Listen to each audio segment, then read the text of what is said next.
right, for question number 3 on the review. So you have your x and your y, and they give you the m slope, and they want it in standard form, ax plus by equals c. But before I get it on this, I need to use these 3 pieces of information they give me. Slope of negative 0.5, an x of 7, and a y of negative 6. I need to use these 3 things to get it to this form. If I'm ever given the slope and a point, I know I'm going to use slope or point slope formula, which is this one. And it will be on your formula chart. Okay, y stays. I'm going to replace the y1, which in this case is negative 6. The m, negative 0.5. X minus, and x1, which is 7.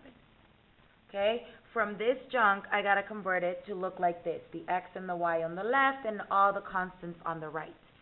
So first I'm going to simplify some stuff, like right here, the negatives.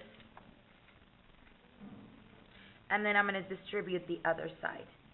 So 0.5 negative times x. Okay, 0.5x negative, and negative 0.5 times negative 7 will be positive 3.5. Okay? Now again, my x's and my y's, for it to be standard, need to be on the left. So I'm going to move the x over. And for the sake of looking at it like this, I'm going to write the x first. I still have the y on this side, and I still have the 6.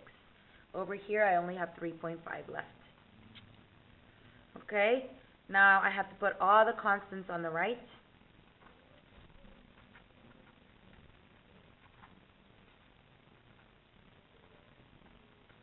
And I get this, okay?